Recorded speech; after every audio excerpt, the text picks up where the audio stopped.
I'm Joaneath Spicer. I'm the curator of Renaissance and Baroque art here at the Walters, and the curator of Activating the Renaissance, this exhibition in which both Tawny, Chatmon, and Stephen Towns' work are included to great effect, I might say. And before, I'll just say a very few words about the project before we launch into the conversation. There's so much emphasis today on what is absolutely new and has no parallel. But as a historian, I have to say I'm less interested in what's absolutely new than what's absolutely good. And what's absolutely good is often because of the resonance something has and the kind of reverberations that the work offers, spreading out not only through contemporary art, but how it engages with the traditions and art of the past. And so this exhibition is really about that and about engaging past and present. And we hope to do more work like this in the future. It also is so that in the current moment, many artists have returned to the human figure in terms of contemporary artists. And that movement, certainly in the US, has been led, as far as I can see, really by African-American artists. Who really want to say something important and to say it in a medium that can engage with a very wide audience. And it's a very important, I think, moment then for all of us in that regard. Then in our conversation this evening, I want to first introduce, or I will introduce then, our interlocutor, who will start the conversation, Dr. Molly Warnock. Dr. Warnock, whose PhD is from Johns Hopkins University, taught there for many years, is well known internationally as a curator, a critic, an historian, and has published, I can just say, oodles of publications. You don't want the whole list this evening, but very thoughtful, very, very thoughtful about contemporary art. And I am so delighted. She's based here in Baltimore, and I'm so delighted she is with us here this evening. Molly? Thank you, Joaneath, for that very generous introduction. It is my very great pleasure to be here. And before we get started in earnest, I will now introduce in turn our two invited artists. And I'm going to keep this very short, really just the basics, because we are going to be digging into the specifics of your practices and your histories in the course of this evening. So I will go in alphabetical order. So Tawny Chatmon is a photography-based artist whose work employs many other processes as well to make very sumptuous and often, I think it's fair to say, quite painterly compositions that center Black bodies and in particular Black children. Her most recent exhibitions, and again, we could go through a much longer list, but her most recent exhibitions include The Radical Voice of Blackness, Speaks of Resistance and Joy at the Banneker Douglas Museum in Annapolis, Maryland, where Tawny is based, an Afrofuturist Manifesto, Blackness Reimagined, Personal Structures, Time, Space, and Existence at the 59th Venice Biennale. Both of these shows curated by Mertice Bedolla, whose gallery, I should add, has played a very important role in supporting the careers of both Tawny Chatmon and Stephen Towns, with really key group and solo exhibitions. And Tawny, as we'll see, is represented in Activating the Renaissance by Covered/Vienna ? A work in 24-karat gold leaf and acrylic paint on archival pigment print spanning the years 2017 to 2019. Stephen Towns, here on my right, is a painter and fiber artist whose work explores how American history influences contemporary American society. His work, again, has been very widely exhibited and collected, I should say. Among his many solo shows, I will single out the recent Stephen Townes' Declaration and Resistance, which originated at the Westmoreland Museum of American Art earlier this year, and then traveled to the Boise Art Museum, where it has just closed within the past week or so, I think. And also, for the hometown audience here, we should mention his 2018 exhibition at the Baltimore Museum of Art, Rumination and a Reckoning. He currently has 3 quilts on view in the group exhibition Flora, Fauna, Fiber, Textiles and Contemporary Art at the Mary M. Torgler Center in Newport News, Virginia. And he, as we shall see, is represented in Activating the Renaissance by Are You Being Served?, a 2014 painting with acrylic and copper leaf on panel.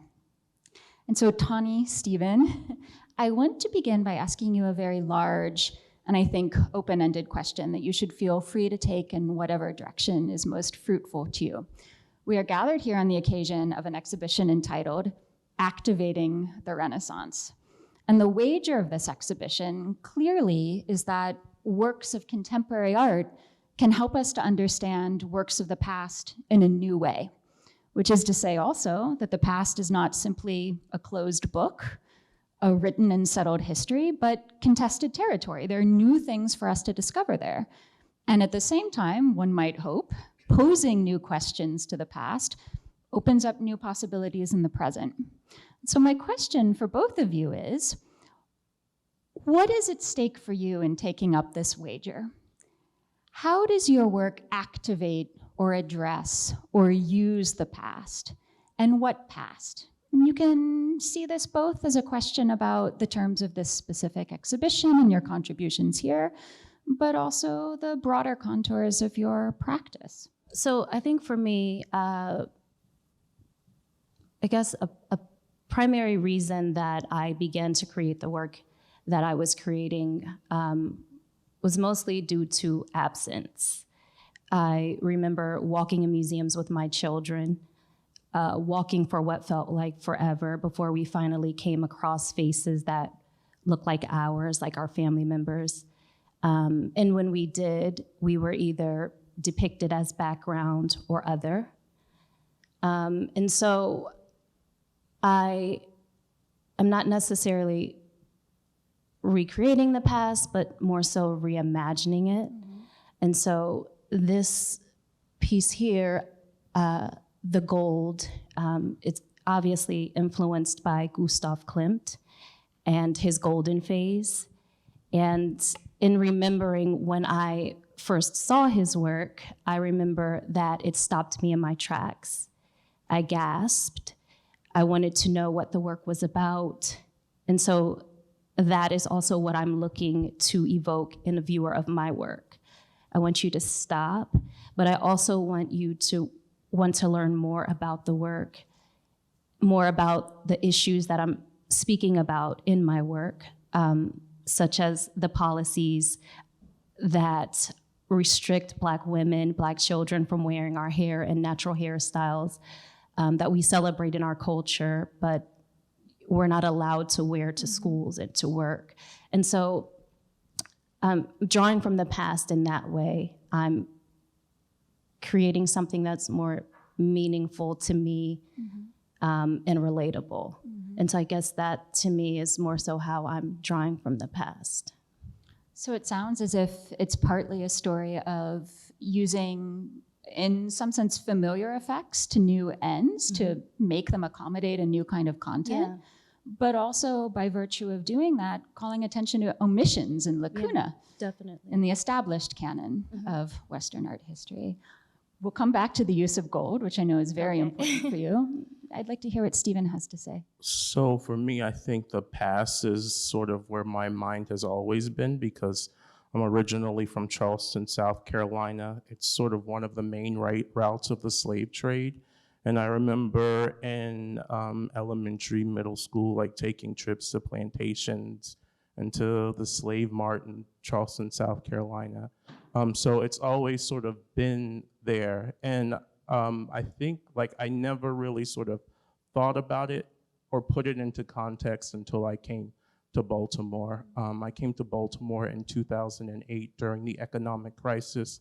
And sort of Baltimore was the first time that I saw people on drugs, that I saw someone high on the side of the street, sort of in the heroin pose, and then seeing somebody have a schizophrenic attack on the bus. And so I was just like, why is all of this happening?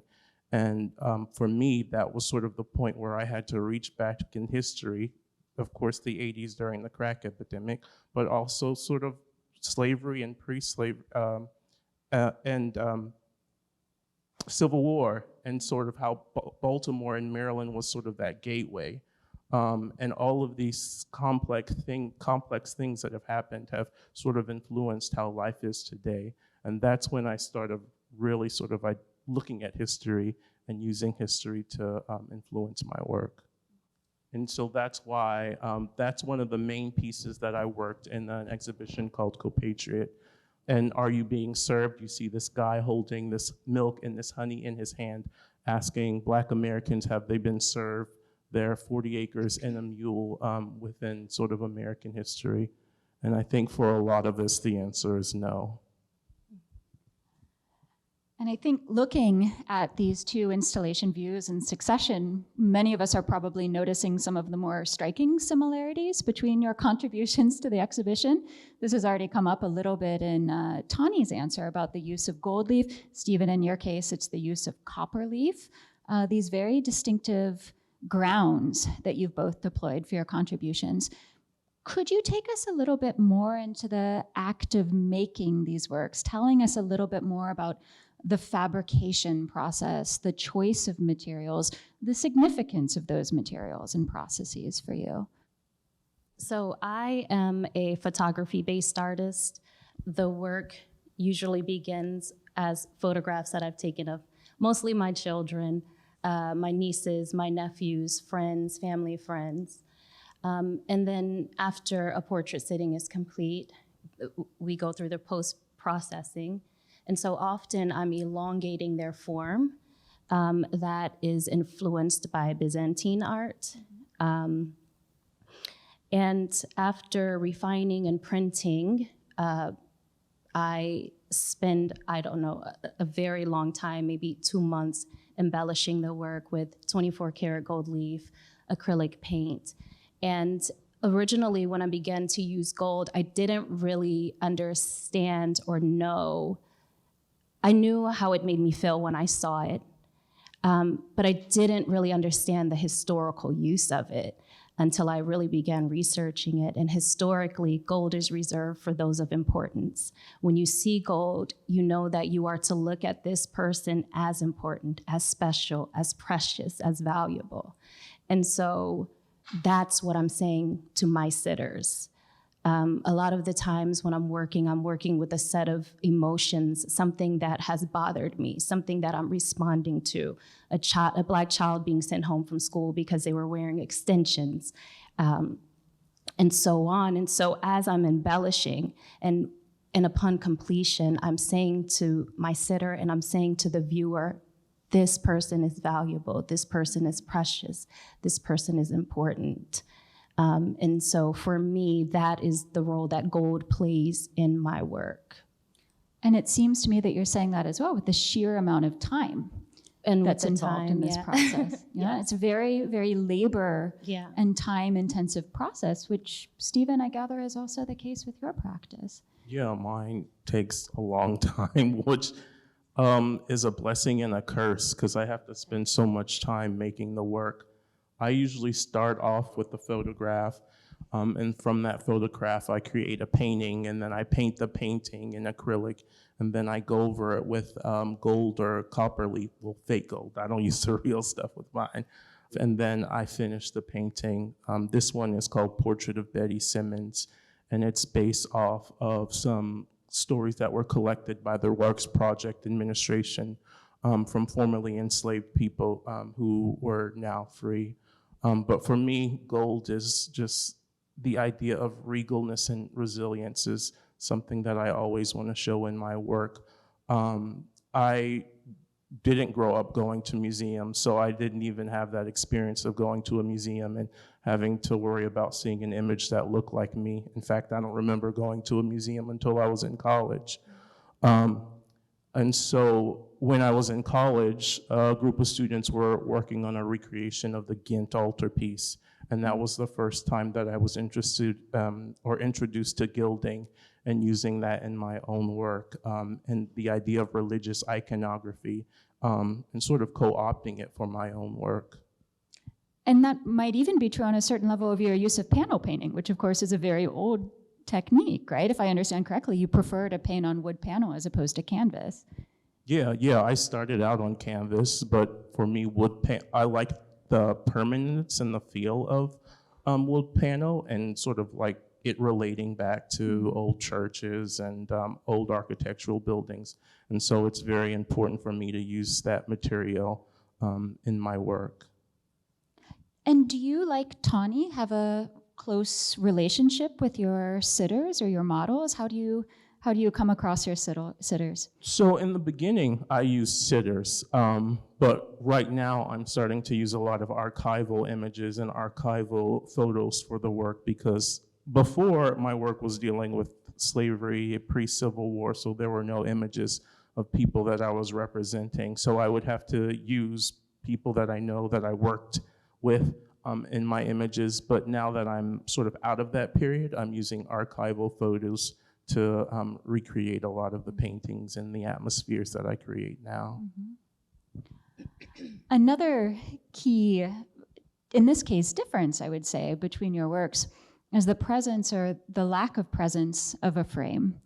Tawny, you have a very impressively framed work. This is in many ways quite consistent with your practice, which is often very attentive to the question of framing. Stephen, you've chosen to show your work unframed. I'd be very interested to hear a little bit more about these choices and the ways in which they play into the kind of relationship you'd like to establish with the beholder.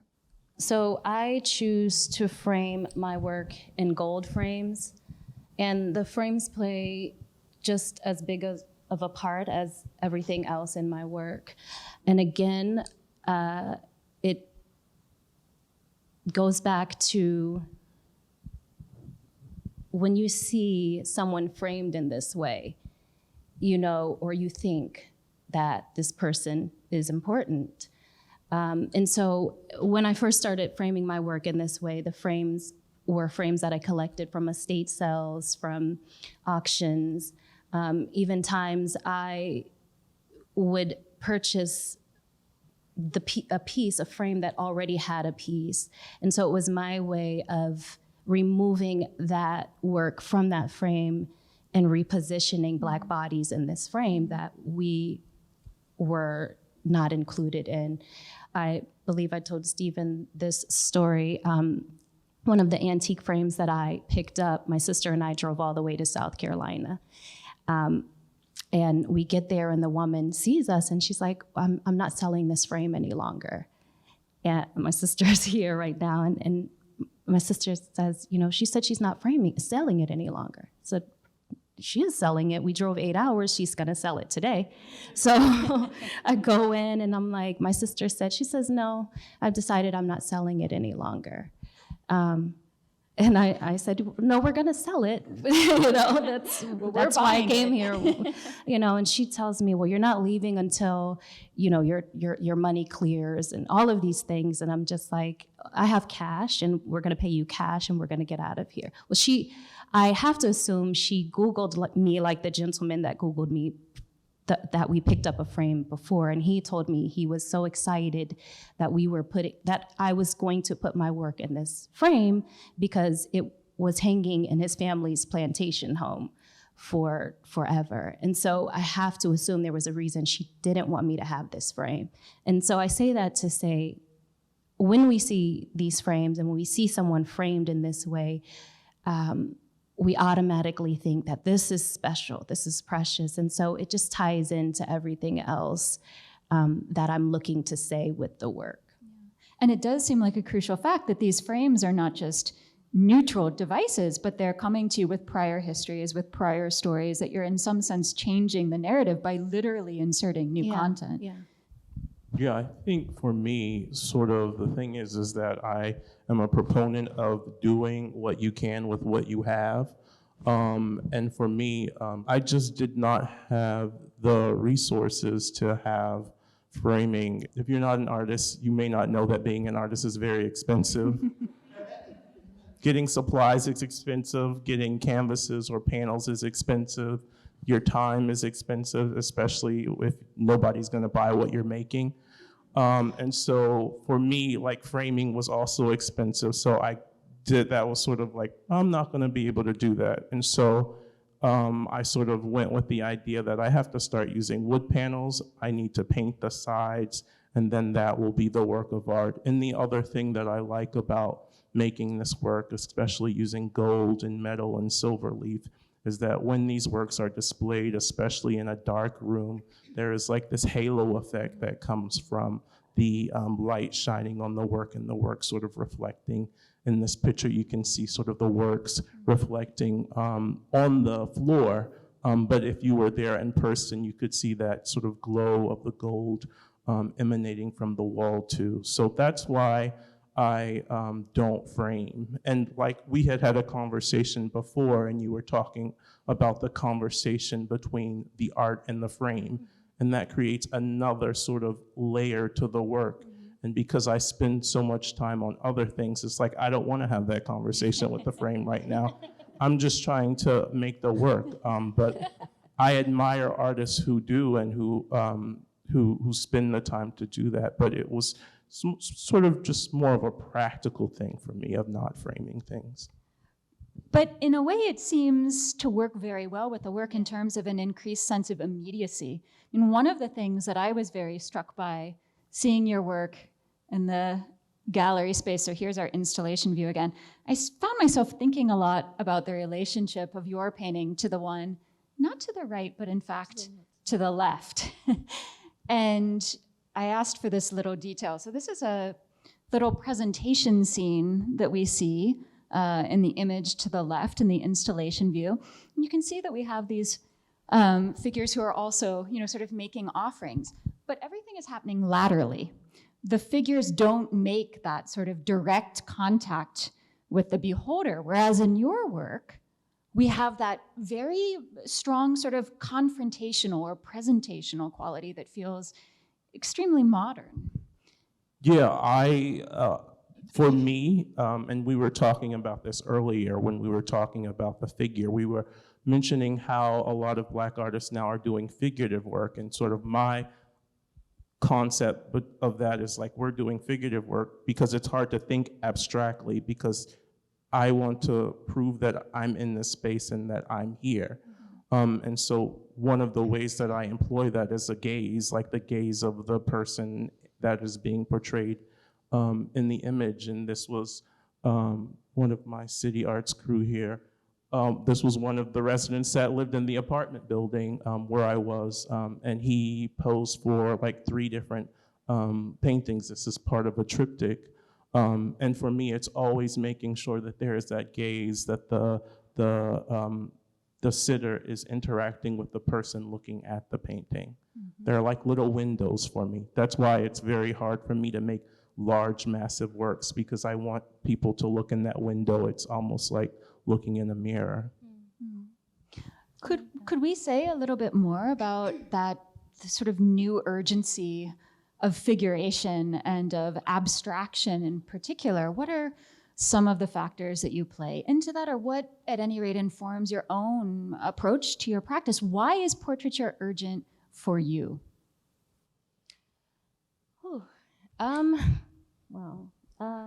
For me, I think it's urgent because after my father passed away and documenting his battle with prostate cancer and understanding that before then, I didn't even think my parents would, I knew in the future, maybe when they were 100, but I was about 30 years old and my father passed away. Before then, nothing was urgent. I was just like, my father was here and, my parents are here, I'm still not very, I'm 30, but I'm still not very, aware. I'm aware, but not as aware. And then when my father passed away, I have 3 children. Realizing what it means to not have your father there to give you advice and to do all of those things made me realize that my kids one day have to live in this world without me. And that really put fire under me, because the world that my kids are living in is not somewhere that's, to me, that feels safe for them. Somebody posted this quote. It said, "Our children inherit what we don't resolve."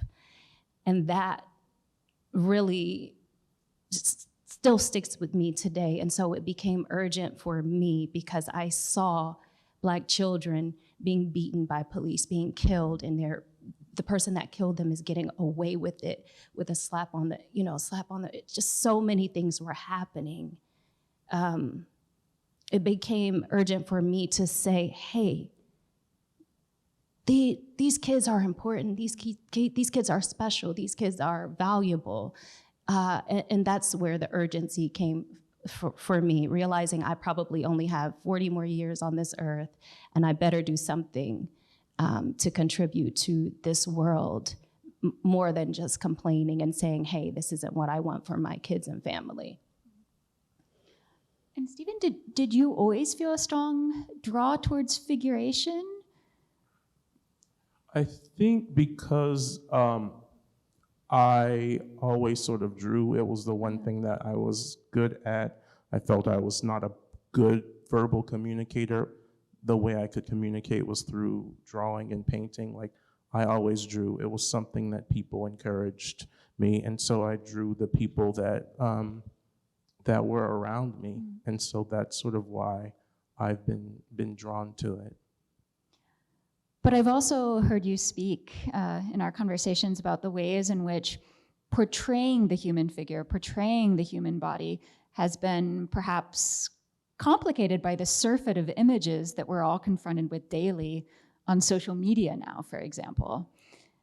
And I wonder if the very intensity, the labor intensity, the protracted nature of your processes is a kind of reaction to that, what can often feel a sort of disembodied glut of images. Yeah, I think though that the more I have been exposed to social media and Instagram in general, the less sort of interest that I am growing in figuration, because I feel like there is a plethora of it now. And this is a good thing. I was born in 1980. I grew up in a time when, like, the only way I saw a Black person was on The Cosby Show, in a different world. And now we have a ton of Black TV shows on Netflix and Hulu, and lots of people in magazines. And so it's just a different sort of time that I feel that we're in now. And so I think for me, I'm going through the period now of, like, what do I do next? Because, like, I'm 42 now. Like, I spent my time doing that in my 20s and my 30s, and now I see that it's picked up and so many people are doing it, and it's good that so many people are doing it and that it's so prevalent. So sort of like, where can I go now? Where can my mind go now? So it's been interesting to see this work and some works that I've done before in the past and put it in sort of this context. I have another large question for both of you, which I think in some ways follows quite naturally from elements of Tawny's response, but I think is relevant to both of your practices. When you discuss your work, I hear you both using terms like care, protection, tenderness, a labor of love. What does it mean for you to work from a place of love? These are terms that are often not at the forefront of our discourse of contemporary art, which is often a very hard language. Criticality, suspicion, skepticism. Could you talk a little bit about the ethic of your work? I think sort of some of the same things that you were talking about, a lot of things that were happening with Black Lives Matter and the violence of that has happened to Black people throughout history has sort of made me make sure that I show tenderness when I'm making works. Right now, I'm working on some pieces based off of archival footage of people in segregated parks and young kids. And so like, they're challenging, it's hurting, like it's hard to make these works, but in the back of my mind, it's like I need to do justice to these young kids that were in these images. And so I need to take a sort of tenderness and love in creating these images. Yeah, I think I've said it as I'm talking. As I mentioned, the sitters in my work are my family. They're friends, so I love them and just in general. And I want to protect them and be tender with them and all of those things. So I know that when I wasn't creating from a place of love, I was not happy. I was shooting commercial photography for a very long time that just did not make me happy. And then especially after photographing my father losing his life, it only made sense that I began creating from a place of love.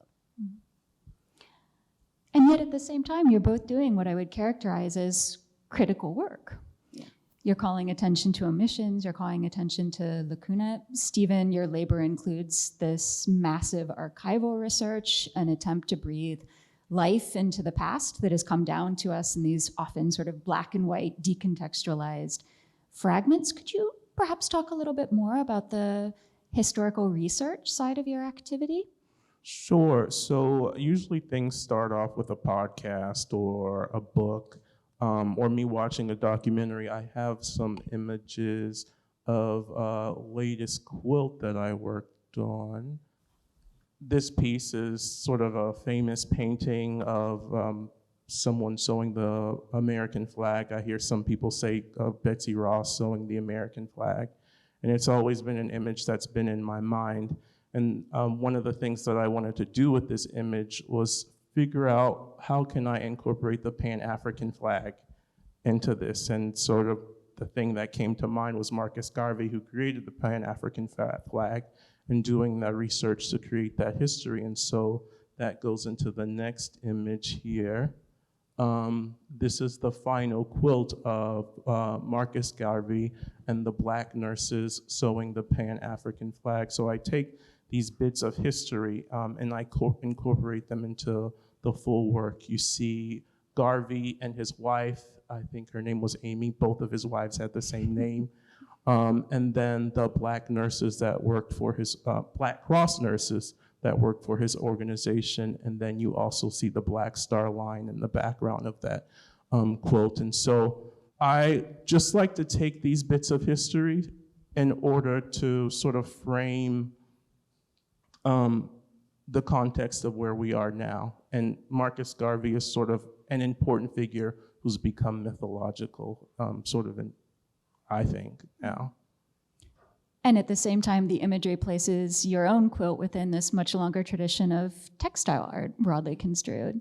Yeah, I started quilting probably about 6 or 7 years ago. It started with, if you go to the next slide, the first quilt that I created called Birth of a Nation. I tried drawing and painting this image, but it just didn't work. And so I would go out, try to find a flag big enough. I could not find a flag, and then I figured I had to learn how to sew and learn how to quilt. So I watched YouTube videos, and from watching YouTube videos, I learned the art of quilting. And so it sort of expanded my craft. And the meaning behind this is the flag is suspended just above the ground, and you see a wet nurse nursing a white baby. And if the flag touches the ground, it's going to desecrate the flag. And so the flag is just suspended just lightly above the ground, and it's clean, but I've stained the wet nurse's dress with coffee and tea to sort of talk about how this nation was birthed. It was many Black women who were literally feeding our forefathers.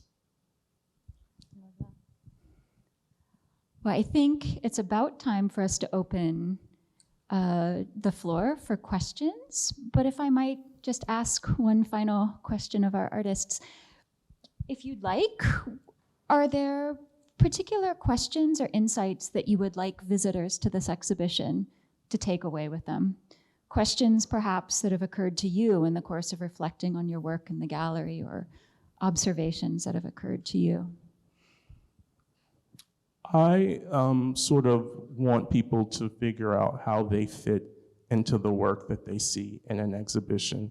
That's sort of how I've been able to approach museum exhibitions and art shows now. And I think since when Black people come and see an image of a Black person in this wall of all of these icons, like, how do I fit within that? Because it belongs to you just as much as it belongs to anyone else. I mean, growing up in a Southern religious household, it's like you are taught to embrace this sense of Jesus and spirituality. And so, like, it always felt so off to me. And so I think, and I grew up Jehovah's Witnesses. We had lots of pamphlets. All the people in the pamphlets were white. So, like, nothing was sort of applied to me. And so I think because it was forced on me and it has to be a part of me, then I'm gonna insert myself into it. And so that's what I want people that see the show to be able to do. I agree. I mean, I think that as a Black person, just walking in any museum, once you come across either an image of Stephen's or mine, you're going to relate to it in some way, just in general. And so I hope that answers what you were. Questions about where we stand in relation to the bodies that are depicted, and also why aren't more of these bodies depicted, right? Why aren't more of these encounters possible? Or why aren't, because they are being depicted, but why are they not hanging in museums? Would be more so. Yeah. Of course, then the painting next to yours by Pontormo, to my mind, one of the wonderful aspects of being able to hang this work by Tawny here is for, shall we say, I always wonder about the lives of inanimate objects and want them to be happy too. And so I'm sort of hoping that the little girl in this painting can look around and see who she's next to now. Because the little girl in the 16th century painting, this is the first formal portrait of a child of African ancestry in European art. Her name's Giulia de Medici. She's from a very wealthy ruling family in Florence. But her father was Duke of Florence, but he was the child of an illegitimate child of a cardinal who became pope and an African slave in the Medici household in Rome. And we don't have a portrait of her father, Alessandro de Medici, but I'm very pleased that we have Giulia's portrait. And to me, her presence in this gallery helps us to see the value of portraiture. It's one of those things. We retain the whole purpose of portraiture. The reinvestigation of portraiture in the Renaissance was to keep the deceased with us, to remember. In order to remember, to keep them in our collective memory. And so with this painting, we keep Giulia in our memory. And what has always been at least important in our galleries here, it helps us to remember that it's not only, the forefathers, but it's also the children and what comes afterwards. That is the test, of what we did. And so her presence in the gallery has spawned many more Black faces in the gallery over the years. So she holds a special place in my heart.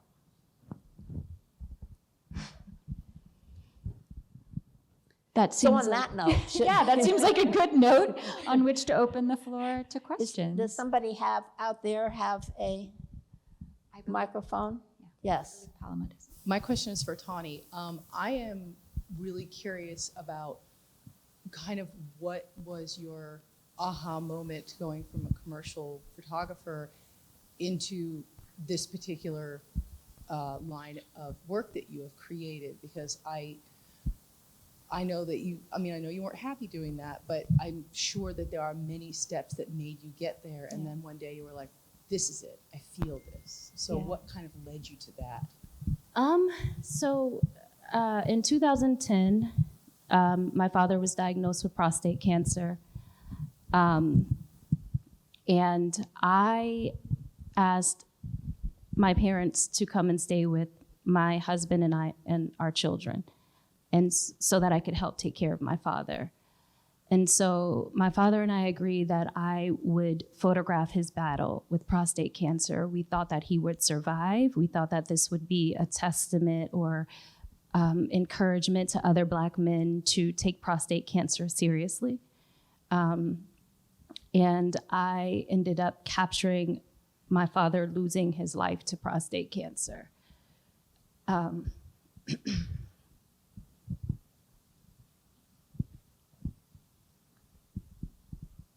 And so afterwards, I remember during that time, my father telling me, you know, the way that you're calling around to these hospitals and these places trying to get help for me, you should do that for your career. And so I remember spending a year after my father passed doing this, you know, trying to get all of these commercial jobs. I don't even know why. It really, it didn't make me happy. It made no sense for me afterwards to even continue doing this. And then I started seeing things like Trayvon Martin being killed. I started complaining about them, having these Facebook arguments with people, going back and forth. And it was leading nowhere. I started seeing these clients that I was shooting for, they weren't saying anything about it. And I just like, what am I doing? This isn't making me happy. I don't know what it is. So I can't even say that I had this plan. All of these things that frustrated me, I just started creating, and I shared the work, and the response was crazy. It was, you know, the amount of people that messaged me about the work, and I just kept going. As I said, it was a number of things. Trayvon Martin, Black children being sent home from school, going in museums with my children. There were so many things that just kind of led me in this direction, and I just kept going. And my husband also said, he gave me the okay to quit doing commercial photography, so that also helped. So. Thank you very much. Mr. Towns, first of all, I owe you an apology because I totally misinterpreted your painting. I thought it was Christ, an accessible Christ, offering milk, which is life, and then the honey, which is the message that Christ gives, not the little bambino sitting on rich ladies next to it. And so, can we get more than one interpretation from a picture? I understand your reasoning now and your purpose, but is it okay to have two purposes because it gives a double message, a good message? Absolutely. Who am I to tell someone they can't interpret it the way they interpret it? It's like watching a movie. You see what you need to see at that moment, and it touches you whichever way it needs to touch you. So if you felt that by the work, then I'm happy. And if it touched you in some way, then I'm happy. I'm not one of those artists that feel like you have to think this way and you have to see it this way. And I try not to take myself too seriously, because then you just become very narcissistic. And as an artist, you're already a little narcissistic. So like, I don't want to take it up to 12 million. So I'm glad you have your own interpretation. Hello, thank you so much. I have a question for either of you or both of you, if there is time, about sitters.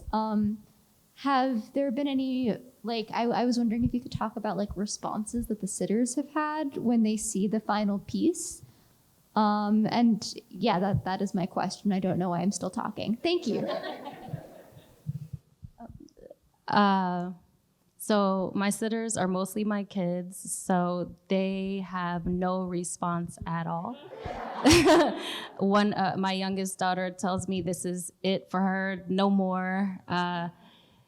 She can only hang in one museum and that's it, and she's done. I need to pay her more, all of these things. So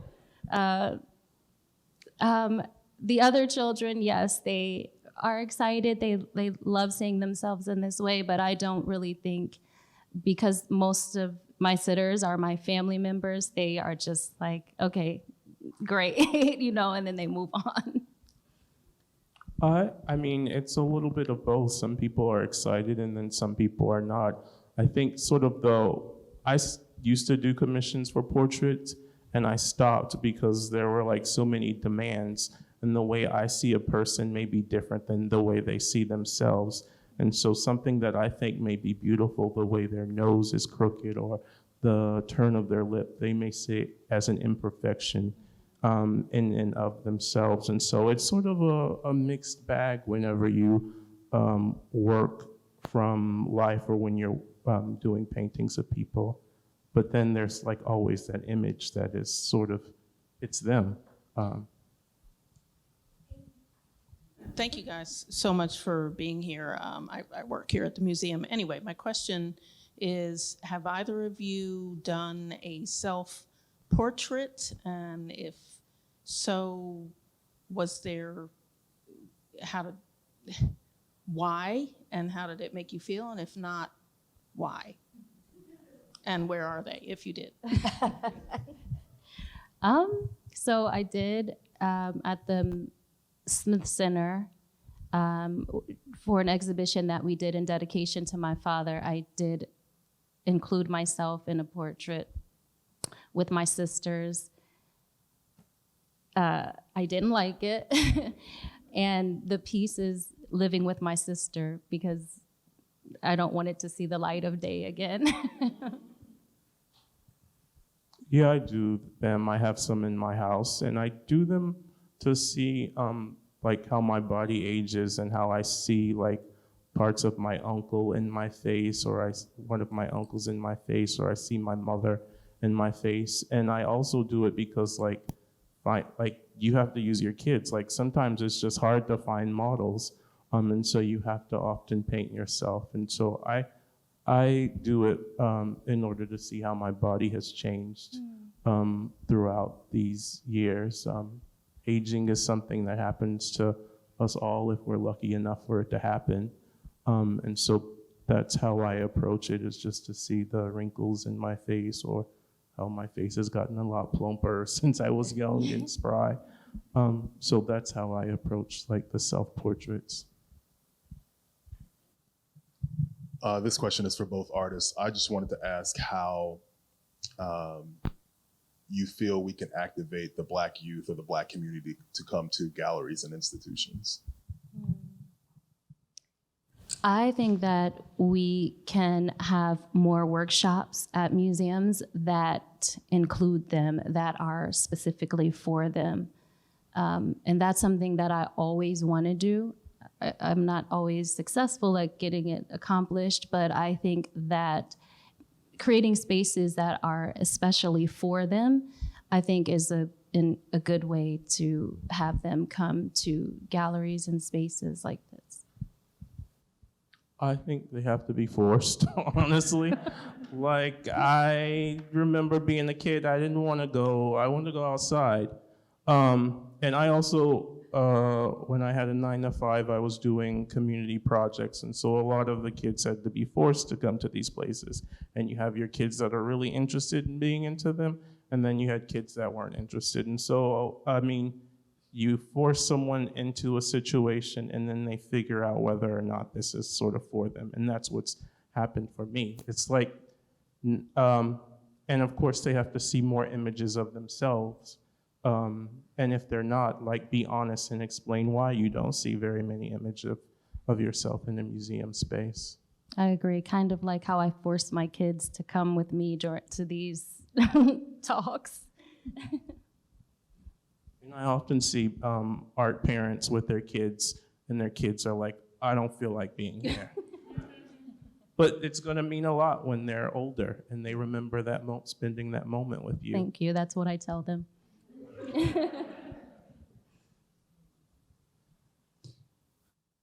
Hi.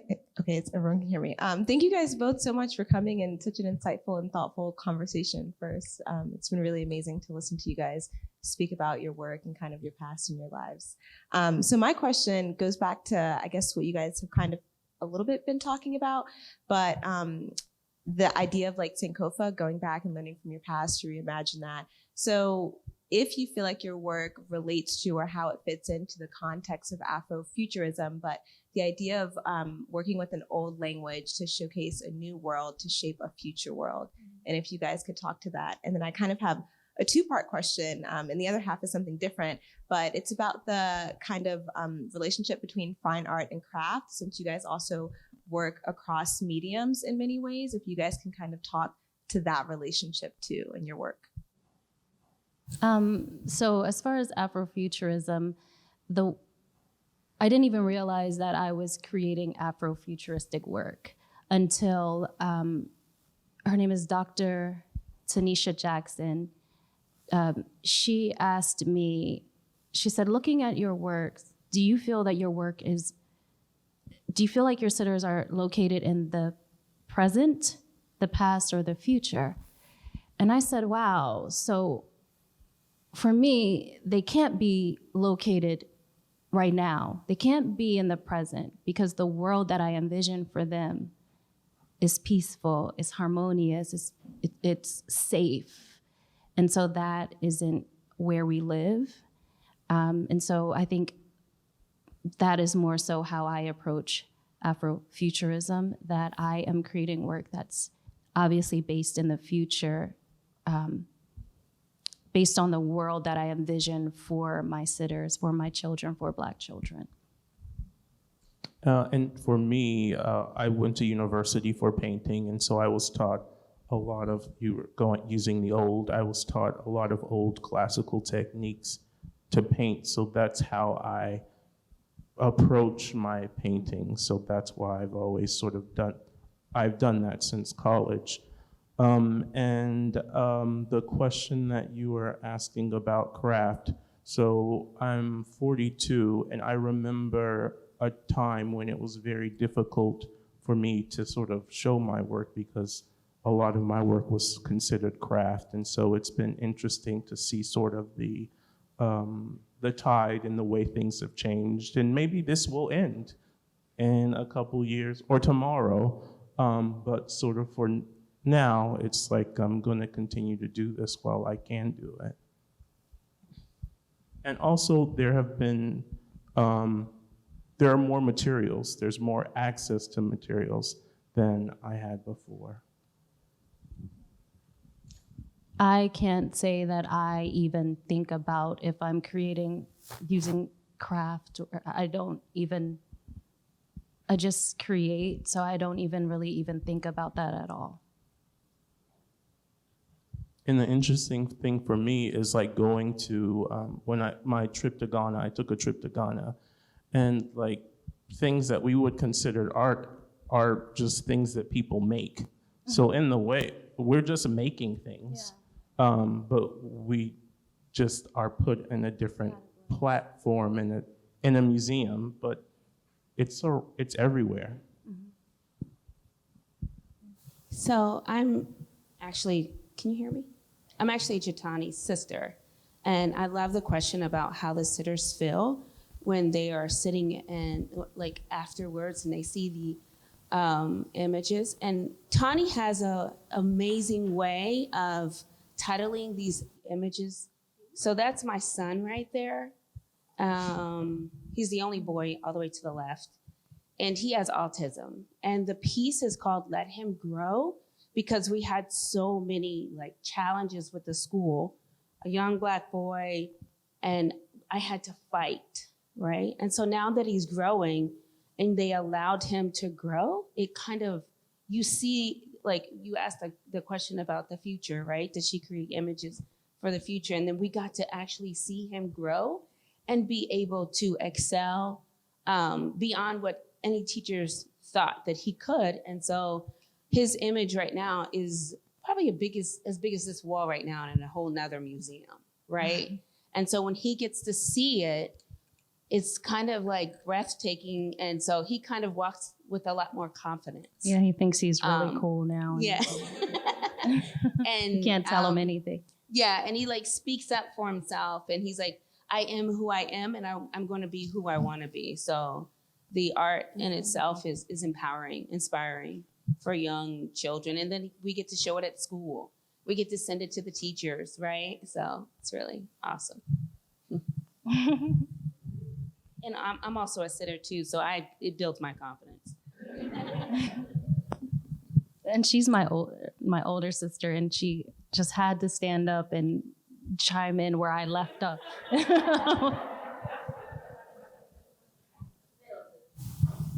Speaking towards the limitations Black artists have in getting into the institutions and galleries that we have today. Oh, what was the question? He was asking about, talking about the limitations of getting into galleries and museum spaces. I have to say I have been blessed with the opportunities that I've been presented. And because I work with a gallerist, I really don't have, she keeps me away from any of the other stuff that goes on. I know it goes on, but she allows me to just make while she deals with everything else. Her name is Mertice. She is amazing, Black woman here in Baltimore. You have to check out her gallery if you have not. But she shields me so much from any of that goes on that I don't have to deal with it at all. I mean, I have been making work since I was young. So the Stephen you see right here happened like 5 years ago. So during all of that, before this time, everything was a struggle. And it really is just winning the lottery. Honestly, it is like winning the lottery because the spaces, this is a whole different conversation because the art world and the art market is so complicated that it's like a whole nother presentation. And I think until you are able to put yourself into that space or force yourself into that space, then you get those opportunities. And even when you get that opportunity, like I have now, it's winning the lottery. It's like a 1 in a million thing. So it's already hard. It's gonna be even harder for Black artists. And it's, unfortunately, I'm not gonna rose code it. It's gonna be, it's always gonna be that way. Yeah, I definitely 100% know it exists. When I began doing this work, almost immediately is when I met her. And so I have been blessed to not have to deal with that firsthand, but I know that it exists. And I've experienced micro racism in different ways with words that want to be used to be associated with my work and having to say, oh no, we're not going to use that word in those type of things. So I agree with Stephen. It definitely is an ongoing battle, but I am happy that I am only dealing with it on a smaller scale than someone that maybe doesn't have a gallerist like Mertice. And the one thing that sort of helped me is like I became sort of like the popular Stephen because of the height of Instagram and social media allowed me to put my work out more than I was able to before. I would pay the $30 and $40 to apply for this competition and not get picked. So spending like $200-300 a year for competition, then figuring out if I got in, like how am I gonna afford the shipping? How am I gonna get there? And so it's just a very expensive process to be an artist. Even now, like me now, unless I have a museum that is working and providing all of the shipping and everything, it's an expensive process. And so it's not easy. It's not easy for a person to get in, especially if they're struggling. That's just the honest truth.